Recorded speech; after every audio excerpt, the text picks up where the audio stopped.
ketika ke alam kubur mampu menjawab 5 pertanyaan malaikat munkar dan nakir, kesononya aman. Kesononya kelihatannya kita ini tidak bermasalah. Tapi ketika kita tidak mampu menjawab pertanyaan malaikat munkar dan nakir, maka ke terminal berikutnya, ke tempat-tempat berikutnya, ada hisab, ada mizan, ada sirat, ada mahsyar. Ini bahaya soalnya. Hingga kita suka berdoa, ya Allah, saya berlindung dari gajah kubur, fitnah kubur. Suka berdoa begitu. Oleh karenanya hadirin sekalian berbahagia, untuk yang hari ini ngaji, untuk bapak-bapak kita ini kecipratan pahala asbab anaknya ngaji.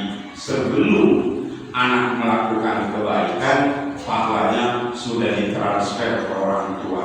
Jadi pahala hari ini yang kita dapati ngocor juga ke orang-orang tua kita yang sudah meninggal dunia, sehingga orang tua kita dulu tuh berusaha agar anaknya soleh. Kita juga berusaha agar anak kita soleh. Nanti anak-anak kita juga agar cucu kita soleh, terus semua. Karena hubungannya bukan sekedar di dunia, toh di akhirat nanti anak yang melakukan kebaikan di dunia, emak bapaknya yang sudah meninggal, kebahagiaan pahala sebab kebaikan anaknya. Bahkan kata ulama, sebelum anaknya dapat tuh pahala dari kebaikannya, udah sampai duluan ke emak bapaknya. Itu kan untung. Jadi keuntungan hari ini bukan hanya buat kita, keuntungan buat orang tua kita. Apalagi dibanding bahwa 12 ada yang bisa sisir, dua sisir, ada yang bikin plank, ada yang bikin geksor, ada yang bikin cemong. Ada harus cakep dulu. Niatin pahalanya buat orang tua, niatin pahalanya buat orang tua. Pakai ngomongin, niatin aja ketika belajar, niatin pahalanya buat orang tua. Sampai nggak harus banyak, yang penting jelas. Nah, malaikat munkar dan nakir ridwan tungguin surga. Malik dilindungi neraka. Raqib nyatet kebaikan, hati nyatet keburukan. Itu malaikat tidak ada yang iri. Ridwan di tempat enak, senyum ridwan sama malaikat yang murah, senyum ridwan. Karena nungguin surga. Kayak orang di Bank BRI, satpamnya gimana? Satpam Bank BRI sama siapa? Ada perlu apa? Persis. Masuk aja kita ke teller yang layani perempuan, senyum. Ada apa-apa perlu dibantu? Itu ridwan. Jadi potretnya itu ridwan. Nggak kejam. Nah kalau yang kejam tuh malaikat Malik nunggu neraka. Persis satpam jalan raya. Satpam kulit. Gitu, 80 ya kejam ini juga yang kejam enggak, itu gambaran. Nah jadi malaikat yang paling sibuk malaikat Raqib dan Atid, dan malaikat Israfil sibuk kerjanya, sibuk nyambut kebaikan dan keburukan. Israfil kerjanya nyabutin nyawa manusia per detik, ada yang meninggal. Namun malaikat itu nggak cemburu, nggak iri-iri, nggak berdiri-diri. Kalau kita kan berdiri-diri, enakan dia itu mah, enggak malaikat mah.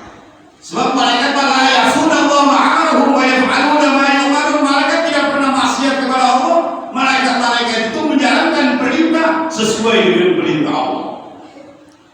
Nggak ada pernah malaikat tukar gantian.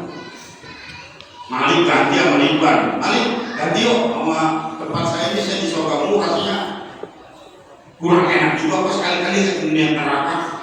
Ya Malik mau aja jadi sekali-kali lu Ridwan ke neraka, pengen tahu lihat neraka. Tidak, malaikat sekali diperintah oleh Allah Subhanahu wa Ta'ala sampai kiamat. Nggak pernah mereka ini menyesali perintahnya. Nggak ada bilang berat, nggak ada bilang ringan, pokoknya perintah. Kemudian wa kutubihi, kitab-kitab Allah, Zabur, Nabi Daud, Injil, Isa, Taurat, Musa, Al-Quran, Nabi kita Muhammad. Jadi kudu percaya dengan Injil, percaya dengan Taurat, dia percaya dengan Zabur, dia percaya, bukan hanya tok percaya kepada Al-Quran. Alladzina yu'minuna bil ghaibi wa yuqimuna sholata wa mimma razaqnahum yunfiqun. Ada yang di dalam surah Al-Baqarah yang paling depan sekali. Alif lam mim dzalikal kitabul la raiba fihi hudal lil muttaqin alladzina yu'minuna bil ghaibi wa yuqimuna sholata wa mimma razaqnahum yunfiqun walladzina yu'minuna bima unzila ilaika wa ma unzila min qablika. Berikutnya kalau kita balik di Al-Quran itu belum ada berikutnya. Jadi kita disuruh percaya terhadap kitab yang duluan datangnya. Amal kitab yang disempurnakan yang duluan yaitu Al-Quran. Artinya percaya kepada Al-Quran, percaya juga kepada kitab Taurat, Injil dan Zabur. Karena tiga kitab itu sama isinya mah mentauhidkan Allah. Ceritanya suruh ibadah, mentauhidkan Allah, mengesahkan Allah. Zabur sama, kaumnya Nabi Daud disuruh mengesahkan Allah. Taurat kaumnya Nabi Musa sama, disuruh mengesahkan Allah. Bahkan Injil Nabi Isa pun sama, kaumnya disuruh mengesahkan Allah. Cuma karena otak manusia pinter dirubah-rubah, direnovasi, direvisi, bukan murni. Kecuali Al-Quran, zaman ketemu zaman, waktu ketemu waktu, sampai hari kiamat Al-Quran ini diawasi sama Allah, sehingga tidak ada yang mampu merubah. Jangan pun satu ayat, satu kalimat pun dirubah. Al-Quran di bawah pengawasan Allah. Kemudian wa rusulihi, percaya kepada Rasulullah. Rasul itu jumlahnya 313. Kalau Nabi 124.000 Nabi, 124.000 di ayat, jadi tinggal 25 Nabi. Ada Idris, Nuh, Soleh, Ibrahim, Lut, Ismail, Ishak, Yakub, Yunus, Shu'aib, Zulkifli, Ilyas, Ilyas, Zakaria, Yahya, Isa, Muhammad. Ada 25. Dipilih jadi 25 di ayat, tinggal 5, namanya ulul azmi.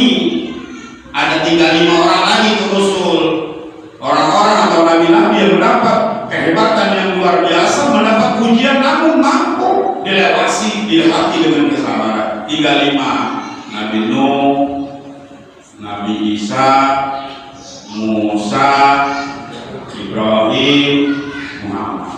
Jadi ada 5 nabi. Tadinya 124.000, jadi 313, jadi 25. Di ayat tinggal 5. Jadi kita percaya sekarang yang 25 nabi, yang 5 itu sudah yang mendapatkan keistimewaan. Jadi nabi yang dapat ujian begitu berat namun dapat terlewati.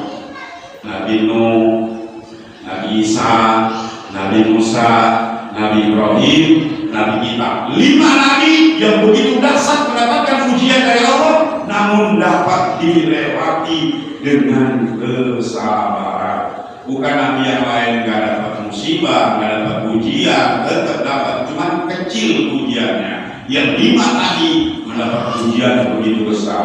Sehingga kalau kita baca Qisasul Anbiya, ini panjang ceritainnya, sebab 5 nabi, 1 nabi itu kita ceritain dengan panjang. Apalagi cerita Nabi Ibrahim, semenjak dia dikandung sama ibunya Salwa, sampai dia ini dipisahkan sama anaknya, sampai dia suruh motong anaknya Nabi Ismail. Saya rasa kita nggak cerita yang itu kan, cuma kemasannya lain lagi. Wabil yaumil akhir, dan yang kelima kita wajib percaya adanya hari kiamat. Walladzina yu'minuna bima unzila ilaika wa ma unzila min qablika wa bil akhirati hum yuqinun. Hari kiamat harus yakin dan percaya. Kalau nggak ada hari kiamat ya rugi. Kita yang ibadah nanti mau ditaruh di mana? adilnya. Yang gak ibadah nanti di mana tempatnya? Sehingga adilnya Allah pun adanya hari kiamat, adanya surga dan neraka. Kalau yang tukang ngaji surga, yang gak ngaji ya neraka. Nah kalau yang ngaji sama yang gak ngaji, yang ibadah non sama yang gak ibadah dipukul agama, ya mendingan di rumah aja artinya kita ibadah. Sehingga dengan adanya hari kiamat, dengan adanya hari hisab, dengan adanya sial, dengan adanya pada mahsyar, dengan adanya surga dan neraka, ini membuktikan bahwa Allah Subhanahu wa taala Maha Adil. Tinggal kita nanti masuknya ke blok mana, blok surga, ashabul yamin